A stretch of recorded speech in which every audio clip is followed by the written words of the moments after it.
না, না ওইসব কথা হয়নি। ডিসেম্বরের ১ম সপ্তাহে তফসিল হবে এটাই জানিয়েছেন আমাদেরকে। সেই অনুযায়ী আমাদের পর্যবেক্ষকদের প্রস্তুত করার জন্য, প্রশিক্ষণের জন্য তো হ্যাঁ, পর্যবেক্ষক তালিকা প্রস্তুত করার জন্য এগুলা নিয়ে তাগিদ দিয়েছেন ওনারা আসলে মূলত আজকে। আজকে মূলত পর্যবেক্ষণ নীতিমালাটা নিয়ে আলোচনা হয়েছে। আমাদের প্রত্যাশা নির্বাচন কমিশনের কাছে আমাদের কি প্রত্যাশা আছে, তারা কিভাবে আমরা তাদের পাশে থাকবো সহযোগী সংস্থা হিসেবে, এসব বিষয় নিয়ে মূলত আলোচনা হয়েছে। আমাদের কিছু প্রত্যাশার জায়গা ছিল সেগুলো আমরা বলেছি। কমিশনের কিছু ছিল। মূলত পর্যবেক্ষণ নীতিমালাটাই পর্যবেক্ষকটা কি করতে পারবে কি পারবে না এই ইস্যুগুলো নিয়ে মূলত আলোচনা। আজকে নিবন্ধনপ্রাপ্ত ৮১টা সংস্থায় ছিল ২ ধাপে। সকালে একটা সেশন ছিল, বিকেলে একটা সেশন ছিল। না, না এইসব বিষয়ে কোনো কথা হয়নি। শুধুমাত্র নির্বাচন পর্যবেক্ষক নীতিমালা যেটা পর্যবেক্ষণ নীতিমালা, ওইটা নিয়ে পর্যবেক্ষকদের সঙ্গে কথা হয়েছে। এই পর্যবেক্ষকদের আচরণ কেমন হবে, ফর্মালিটিস গুলা কি কি। হ্যাঁ, একটা কথা হয়েছে, ডিসেম্বরের ফার্স্ট উইকে তফসিল হচ্ছে।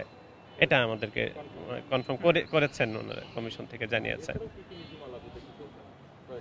এছাড়া হলো যে এইবার এই নীতিমালায় প্রথম এই পর্যবেক্ষকদের বয়স ২১ করা হয়েছে কমিয়ে, এটা এবার ইনক্লুড করা হয়েছে। আর এইবারই সম্ভবত যেটা আমরা জেনেছি যে পর্যবেক্ষকদের কার্ডটা খুব সম্ভবত এবার অনলাইনে দেওয়ার একটা প্রচেষ্টা চলছে। অনলাইনে ডাউনলোড করে নিতে পারবে, যেটা আগে ম্যানুয়ালি ছিল। পর্যবেক্ষক ধরেন যে ২ জন করে হলেও তো আপনার প্রায় ৮৫,০০০-এর মতো হয়। ৮৫,০০০-এর মতো তো থাকছেই স্থানীয় পর্যবেক্ষক।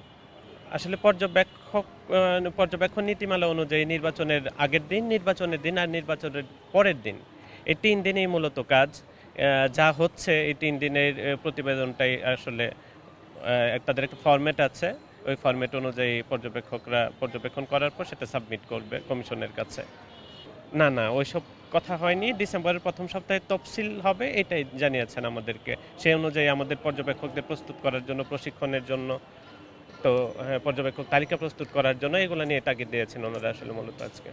আমাদের ইলেকশন অবজারভার সোসাইটির ২ সেশনে সবাই ছিল ৪৩টা সংগঠনের, আর নিবন্ধিত ৮১ সংগঠনের প্রায় সব প্রতিনিধিরাই ছিলেন, সকলেই ছিলেন। আর মাননীয় প্রধান নির্বাচন কমিশনার ছিলেন, কমিশনার মহোদয়গণ ছিলেন, জনসংযোগ কর্মকর্তারা ছিলেন।